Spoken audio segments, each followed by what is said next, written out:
Hello friends, welcome to our study classes. I hope you all are well in these difficult times. So guys, exam बहुत पास हैं. I hope अब tension का time है और worry हो जाता है बंदा, एंजाइटी फील करता है क्योंकि अब पास है बिल्कुल एग्जाम. तो प्लीज आप टेंशन बिल्कुल मत लीजिए क्योंकि एवर स्टडी क्लासेस आपके लिए लाए हैं रिवीजन थ्रू एमसीक्यूज की सीरीज, जिसमें मैं आज आपके साथ टीचिंग एप्टीट्यूड के कुछ इंपॉर्टेंट एमसीक्यूज डिस्कस करने वाली हूं ताकि आपके टॉपिक के रिगार्डिंग थोड़ी सी क्विक रिवीजन हो जाए और अगर थोड़ा सा डाउट है तो वो भी क्लियर हो जाए.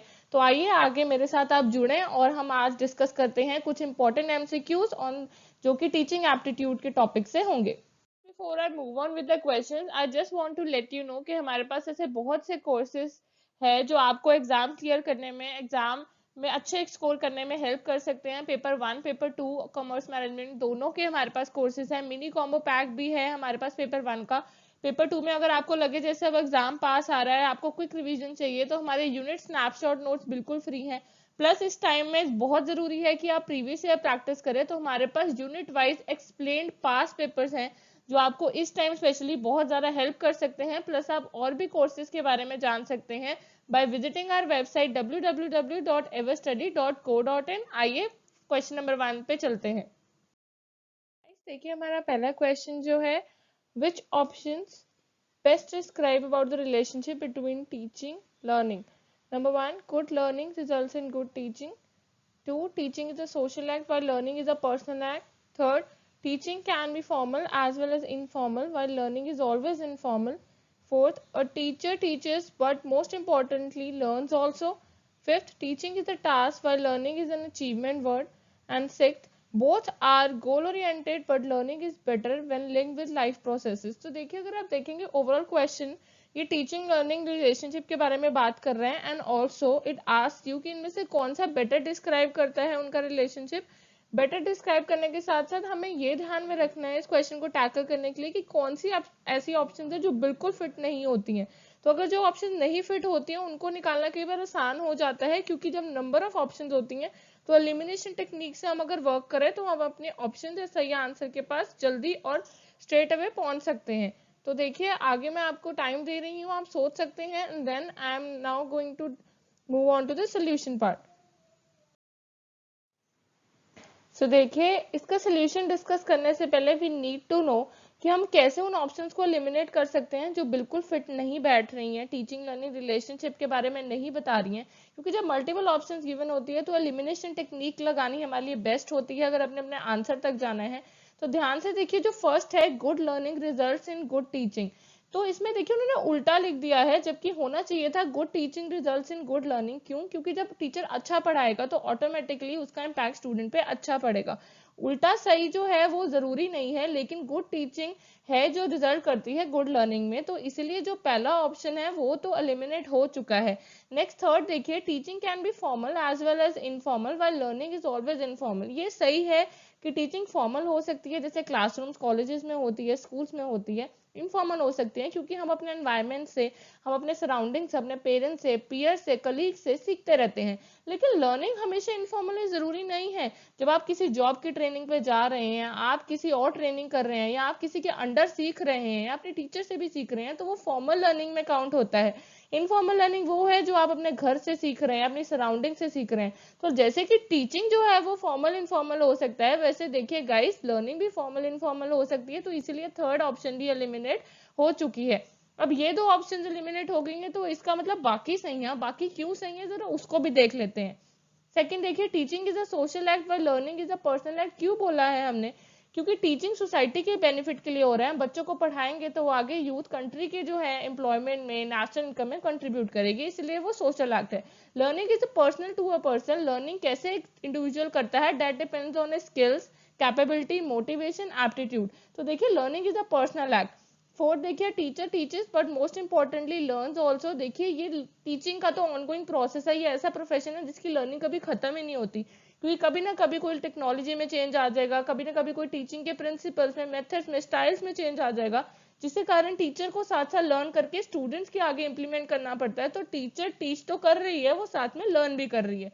देखिए fifth teaching is a task while learning is an achievement word. Teaching बिल्कुल एक टास्क है जो एक प्रोफेशन, एक टीचर उसको अकम्प्लिश करके, कंप्लीट करके स्टूडेंट्स को पढ़ाता है और लर्निंग अचीवमेंट है, जैसे देखिए आप अपने क्लासेस में मूव करते रहते हैं जैसे जैसे आप एग्जाम्स क्लियर करते हैं, क्योंकि आपने लर्न करके उन एग्जाम्स को क्लियर किया है, तो ऑब्वियसली लर्निंग अचीवमेंट है, हमें अचीवमेंट महसूस होती है जब हम नेक्स्ट क्लास में या नेक्स्ट अपने ग्रेड अपने लाइफ में आगे जाते हैं।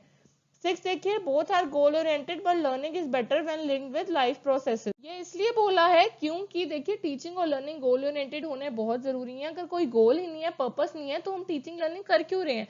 That is an aimless road जहां पे हम जा रहे हैं लेकिन हमें पता नहीं है हमारी डेस्टिनेशन कहाँ है। और लेकिन लर्निंग बेटर कब होती है? जब हम लर्निंग को रियल लाइफ एनवायरनमेंट से, लाइफ प्रोसेसेस से लिंक करते हैं, क्योंकि एक स्टूडेंट अपनी लर्निंग को अपनी जिंदगी में तब उतारता है जब उसको लगे मेरी लर्निंग जो है वो एनवायरनमेंट से हो रही है, वो एनवायरनमेंट में वैल्यू रख रही है, जो मैं कंसेप्ट क्लास में पढ़ रहा हूँ वो रियल लाइफ में एप्लीकेबल है। तो देखिए जो हमारी ऑप्शन सही थी दैट इज बी, क्योंकि वो ऑप्शन में फर्स्ट और थर्ड ऑप्शन नहीं है और वो हम एलिमिनेट कर चुके हैं। क्यों कर चुके हैं मैं आपको सिखा चुकी हूँ। Moving on to next question. देखिए जो अब ये क्वेश्चन है, क्वेश्चन नंबर 2, ये एक सिचुएशन बेस्ड क्वेश्चन है, तो हमने इन क्वेश्चंस को अच्छे से टैकल करना है। Reason being situation based questions कई बार हमें कंसेप्ट में कंफ्यूज कर देते हैं, लेकिन अगर आप आपके कंसेप्ट स्ट्रांग होंगे, आप स्टेटमेंट को अच्छे से रीड करेंगे, उसके की पॉइंट समझ लेंगे, तो आप इस क्वेश्चन को आसानी से हल कर पाएंगे। Let's read it out. Question 2, the teacher in the class wants to choose such a method of teaching which results in the learner students participation being optimal. She also wants the students to learn from their participation while not losing control themselves. Which among the following would be more suitable? कहने का मतलब है कि teacher चाहती है कि students या learners की पार्टिसिपेशन बिल्कुल सही रहे, साथ ही उनका अपनी सिचुएशन पे या जो वो चीज पार्टिसिपेट जिसमें कर रहे हैं या जो वो लर्न करने की कोशिश कर रहे हैं उस पर कंट्रोल रहे। हैफासेटली वो हर चीज को इनिशिएट करने की या खत्म करने की कोशिश ना करें, उसको समझ के हल करके उसमें रिस्पॉन्स दें। तो which among the following would be more suitable? Option देखिए, A discussion method, B buzz session method, C brainstorming session method and D project method. देखिए इसका सोल्यूशन जो है दैट इज प्रोजेक्ट मेथड। अब प्रोजेक्ट मेथड कैसे है? देखिए जो उन्होंने स्टेटमेंट दिया ना हमें, she also wants the students to learn from the participation while not losing control themselves, इसका मतलब है दूसरी भाषा में इसको हम कह देते हैं प्रोएक्टिव। मतलब जब भी कोई सिचुएशन आए या जब भी कोई ऐसी चीज आए जिससे आपको डील करना पड़े, तो आप प्रोएक्टिवली रिस्पॉन्ड करें। मतलब उस सिचुएशन को समझें, हाफाजती रिस्पॉन्ड नहीं करना है जस्ट बिकॉज आपको रिस्पॉन्स देना नहीं, उस चीज को समझें, जो एप्ट रिस्पॉन्स बनता है, जो चीज उससे सीखने वाली है उसको सीखें, एंड देन सब कुछ ध्यान से सोच के समझ के आप उसको रिस्पॉन्ड दें, दैट इज प्रोएक्टिव। तो प्रोजेक्ट मेथड कौन सा मेथड है? जिसमें स्टूडेंट्स जो है क्लासरूम के बाहर निकल के एनवायरनमेंट से या अपने सराउंडिंग से सीखते हैं। देखिए outside the walls of the classroom, making learning realistic and experiential, it make students respond proactively to the situation. मैंने कहा था ना कि ये प्रोएक्टिव वर्ड है। और एक्सपीरियंशियल जो है वो है कि अगर आप बाहर से या कुछ अपनी सराउंडिंग से सीखते हैं तो आपके एक्सपीरियंस में एडअप हो जाता है, काउंट हो जाता है। डिस्कशन मेथड देखिए बहुत सारे टाइप के होते हैं, बहुत सारे फोरम्स पे किए जाते हैं और ओपन एंडेड होते हैं, जिसमें एक्सचेंज हो रही है, टीचर स्टूडेंट या स्टूडेंट्स के आपस में एक्सचेंज हो रही है और वो कुछ सोच के लर्न कर रहे हैं और बोल रहे हैं। कई बार देखिए डिस्कशन जो है ऑफ द टॉपिक चल जाती हैं या बहुत एग्रेसिव हो जाती हैं, तो इसमें जरूरी नहीं है प्रोएक्टिव है। ऑप्टिमल पार्टिसिपेशन होती है, अग्री, लेकिन प्रोएक्टिव हो जरूरी नहीं है। बस सेशंस देखिए are short participative session that are deliberately built into a lecture or larger group exercise in order to stimulate discussion and provide student feedback। कहने का मतलब है छोटे छोटे होते हैं, तभी तो बस की आवाज ऐसे होता है ना, बीज निकालती हैं बस, उसके हिसाब से इन्होंने बनाया है, इसका नेम भी उससे रिलेट किया है कि छोटे छोटे सेशंस रखे हैं जो जान के हमने रखे हैं ताकि लार्जर ग्रुप को है हम छोटे ग्रुप्स में बांट दें या उनको थोड़ा थोड़ा टाइम देके उनसे डिस्कशन इनिशिएट करें। ब्रेनस्टॉर्मिंग देखिए हमारे एफर्ट्स होते हैं कि हमने कोई एक आइडिया देना है या एक प्रॉब्लम देनी है, उसके सोल्यूशन रैंडमली आएंगे और जो गलत आइडियाज हैं उनको भी क्रिटिसाइज नहीं किया जाता है, उनको भी एज सच एक्सेप्ट किया जाता है और बाद में लिस्ट ऑफ आइडियाज में से जो सही आइडियाज हैं उनको एक्सेप्ट किया जाता है। तो देखिए जब प्रोएक्टिव सॉल्यूशंस नहीं आ रहे हैं, कोई भी आइडिया कभी से भी आई जा रहा है, तो ब्रेनस्टॉर्मिंग भी प्रोएक्टिव नहीं है। पार्टिसिपेशन देखिए इन सब में ऑप्टिमल है। बस सेशंस भी ऐसे ही हैं, छोटे छोटे ग्रुप से, जरूरी नहीं सब सही ही दें, और क्योंकि कई बार ग्रुप्स में कंपटीशन आ जाता है तो वो कई बार आगे निकलने के लिए या जल्दी करने के लिए, टाइम को मात देने के लिए कई बार प्रॉब्लम का सही सोल्यूशन नहीं निकाल पाते हैं, या कई बार आगे निकलने के लिए वो ऐसा रिस्पॉन्ड कर देते हैं जो सिचुएशन के अकॉर्डिंग बहुत हैफजर्ड होता है और बिना सोचे समझे होता है। तो देखिए जो बेस्ट है या जो ऑप्टिमल और साथ में प्रोएक्टिव मेथड है, that will always be projective method in चारों ऑप्शंस में से, क्योंकि उसमें स्टूडेंट्स जो है एनवायरनमेंट से सीखते हैं, बाहर जाके सीखते हैं, तो एक्सपीरियंस के साथ साथ प्रोएक्टिव कैसे रिएक्ट करना है सिचुएशन को देखते हैं। और ऑप्टिमल पार्टिसिपेशन तो है ही है, क्योंकि सारे स्टूडेंट्स को चांस दिया जा रहा है कि वो बाहर जाके कुछ ना कुछ सीखें outside the walls of the classroom. Question 3 देखिए हमारा मैच द फॉलोइंग टाइप है, जिसमें हमें कॉलम 1 में types of methods of teaching दिए हुए हैं और कॉलम 2 में उससे रिलेटेड कोई स्टेटमेंट या डिस्क्रिप्शन है। तो देखिए रोल प्ले मेथड है, डिमॉन्स्ट्रेशन मेथड है और डिस्कशन है। कॉलम 2 में देखिए A described as a constructive process involving listening, thinking as well as speaking ability of the student. B allows students to immediately apply content as they put in the role of a decision maker. C used to communicate an idea with the aid of visuals such as flip charts, posters, PowerPoint, etc. और उस according codes है कि आपको options match करनी है। तो देखिए question जो मेथड्स वाले हैं वो किसी भी फॉर्म में, जैसे अभी मैंने आपके साथ एक सिचुएशन बेस्ड डिस्कस किया है, तो मैच द फॉलोइंग टाइप भी आ सकते हैं और बहुत क्वेश्चंस प्रीवियस ईयर पूछे हुए हैं। तो आपको पता होना चाहिए कौन सा मेथड का कौन सा की पॉइंट है और कैसे वो किसी और मेथड से डिफरेंशिएट होता है। आइए इसका सोल्यूशन डिस्कस करते हैं। देखिए पहले मैं सारे मेथड्स की डिस्क्रिप्शन दूंगी आपको, देन ऑब्वियसली इजीली हम उसको मैच कर पाएंगे। देखिए डिमॉन्स्ट्रेशन मेथड क्या होता है। डिमॉन्स्ट्रेशन मेथड वो मेथड है जहाँ पे टीचर जो है कुछ एक्सपेरिमेंट या टॉपिक, कोई प्रोसेस या कोई इंस्ट्रक्शन करके दिखा रही है, परफॉर्म करके दिखा रही है। स्टूडेंट नोट्स ले सकते हैं, अपने कमेंट्स दे सकते हैं, इंक्वायरीज पूछ सकते हैं, क्वेश्चंस पूछ सकते हैं और टीचर साइमल्टेनियसली उसको आंसर कर देगी। जैसे डिमॉन्स्ट्रेट का मतलब होता है कुछ परफॉर्म करके दिखाना, यहाँ पे वही चीज आ जाती है। और डिस्कशन देखिए, अभी हमने देखा कि डिस्कशन मेथड बहुत टाइप के होते हैं, बहुत फोरम्स पे होते हैं। किस मोटिव से होते हैं कि कोलैबोरेटिव एक्सचेंज है, cooperative exchange of thoughts, ideas, feelings है, जो किसी टॉपिक या किसी प्रॉब्लम से रिलेटेड हो सकते हैं बिटवीन टीचर एंड स्टूडेंट्स भी, और बिटवीन स्टूडेंट्स भी हो सकती हैं, जिसको हम ग्रुप डिस्कशन कह देते हैं। और टीचर उसमें मीडिएटर होता है। ऐसे बहुत सारी डिस्कशंस है, पैनल डिस्कशंस है। And then what is role playing. Role playing वो है जिसमें करेक्टर में आ जाता है एक लर्नर या एक स्टूडेंट, एक करेक्टर को प्ले करता है। उस करेक्टर का उसके रियल लाइफ से या कुछ उसके पढ़ने से कुछ रिलेशन है, तो वो उसको अच्छे से जब प्ले करता है उसका रोल, तो वो उसको अच्छे से समझ पाता है, उसकी फीलिंग्स को, उसके क्रिएटिव माइंड को, उसकी अंडरस्टैंडिंग बढ़ जाती है। सपोजली इंग्लिश में ड्रामाज होते हैं, तो उसमें बहुत ज्यादा जो रोल प्ले करवाया जाता है ताकि आप जो है इंडिविजुअल को समझ पाओ आसानी से, और उनके करेक्टर में जब आप आ जाते हो तो आसानी से समझना बहुत इजी हो जाता है।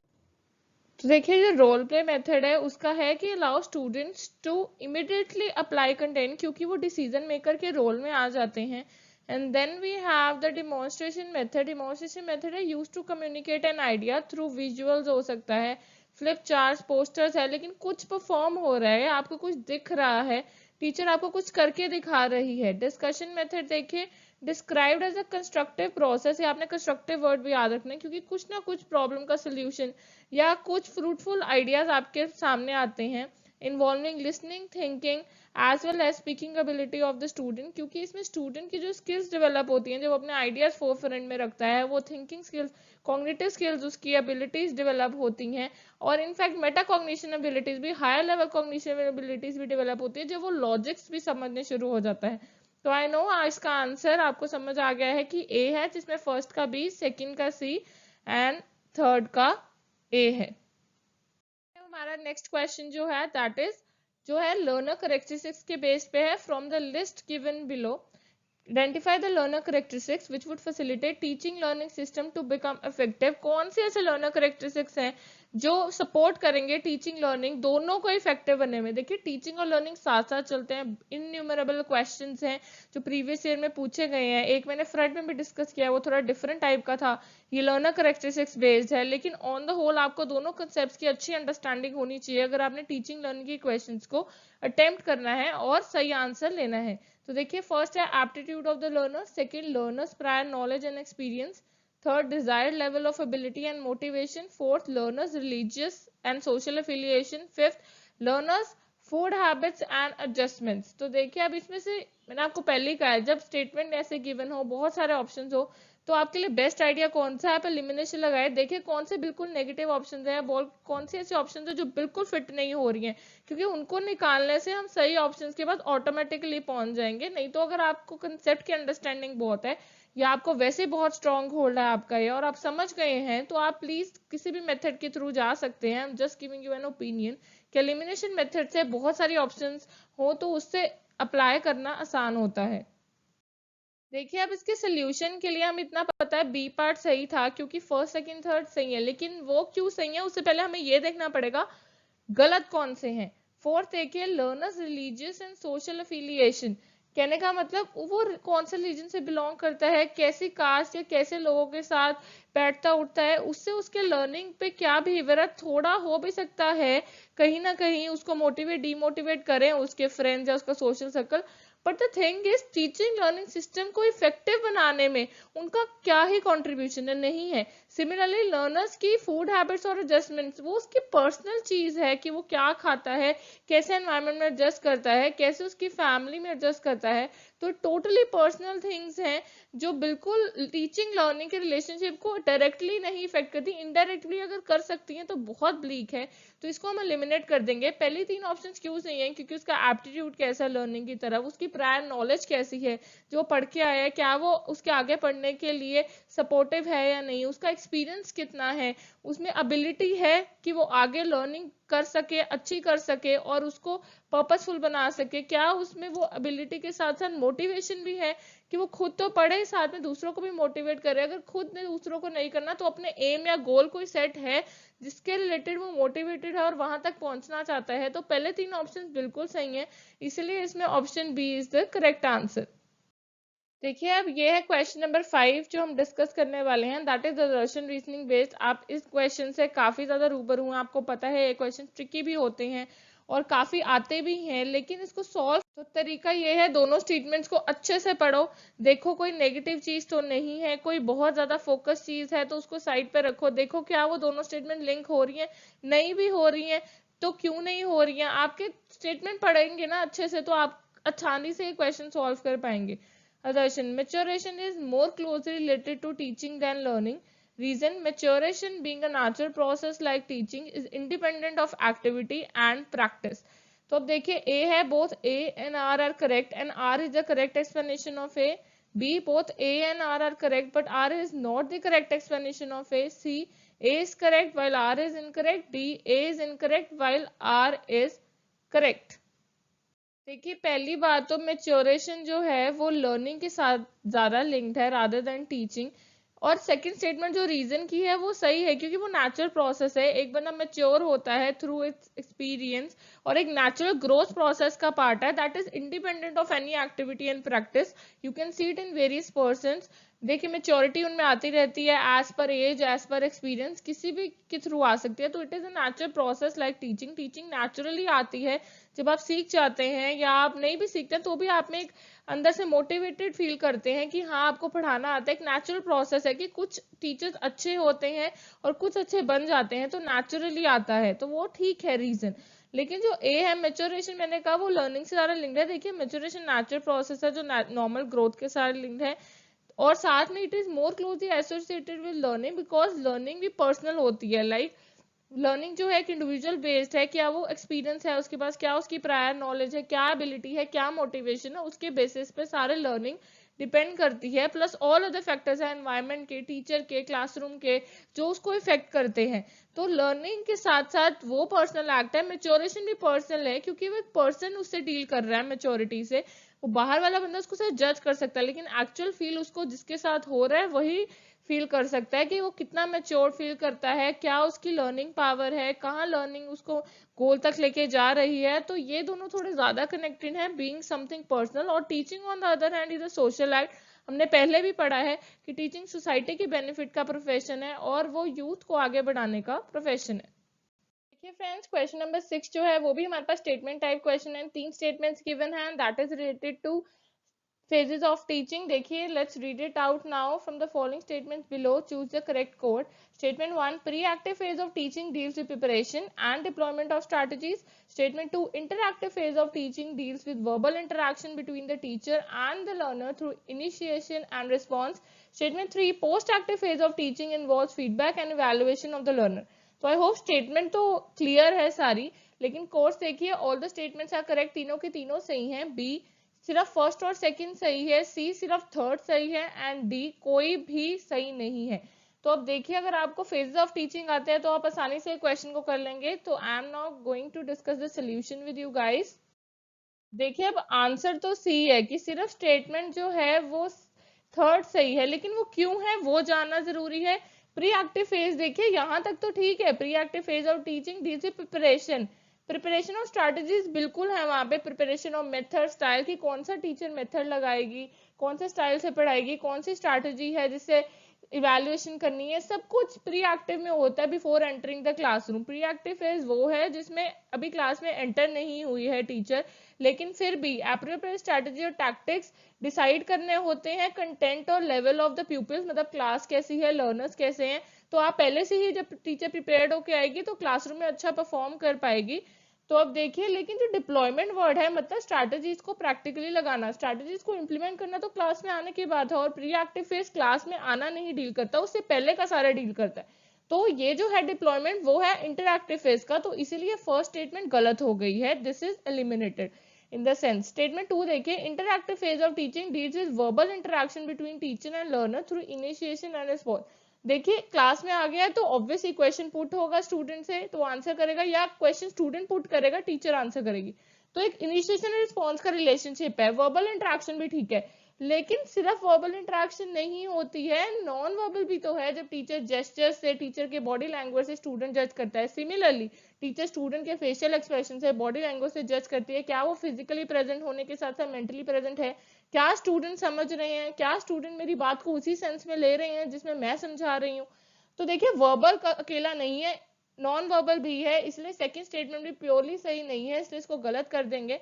स्टेटमेंट 3 देखिए, post active phase of teaching involves feedback and evaluation of the learner. बिल्कुल फीडबैक आपको मिलता है स्टूडेंट से, आप कैसा परफॉर्म कर रहे हैं, आप स्टूडेंट को देखते हैं वो कैसा परफॉर्म कर रहे हैं. इवैल्यूएशन टीचर करती है, क्यों करती है, ताकि वो स्टूडेंट्स को बता पाए कि हाँ उनकी कहीं कमी रही है तो क्यों रही है, कैसे उसको इम्प्रूव कर सकते हैं, कैसे बिहेवियर में चेंज आ सकता है. तो देखिए स्टेटमेंट 3 ही है जो बिल्कुल सही है. So now I am moving on to the next question. देखिए ये भी match the following type question है, मैच द फॉलोइंग आते रहते हैं क्वेश्चंस, और इम्पोर्टेंट भी है क्योंकि इनसे जो प्लानर है पेपर डालने वाला वो आपके बहुत सारे कंसेप्ट को टेस्ट कर लेता है. अब ये जो है match the following that is based on laws of learning. तो लॉज ऑफ लर्निंग इसमें है, फर्स्ट कॉलम में law of primacy, law of intensity, law of requirement. Second में उसकी स्टेटमेंट है, डिस्क्रिप्शन है, कुछ उससे रिलेटेड चीजें हैं जो आपको गेस करनी है कौन से लॉ से कौन सी सही चीजें हैं. वो तभी हो पाएगा जब आपको लॉज ऑफ लर्निंग की नॉलेज होगी. तो देखिए अ विविड, ड्रामेटिक और exciting learning experience teaches more than a routine और boring experience. B we must have something to obtain और to do something. C for the instructor what they teach the first time must be correct. तो multiple options हैं, आपको देखना है कौन सा option किस ऑप्शन के साथ बेस्ट है, कौन सा सही मैच हो रहा है. And now let's discuss the laws of learning, और उससे हमें इसका आंसर पता चल जाएगा. देखिए अभी ऑप्शंस को मैच करने के लिए हमें पता होना चाहिए कि हर लॉ का मतलब क्या है, वो क्या सिग्निफाई करता है. तो एक एक करके मैं आपके साथ लॉज डिस्कस करती हूँ. लॉ ऑफ प्राइमेसी कहता है कि व्हाट मस्ट बी टॉट या what is taught must be right the very first time.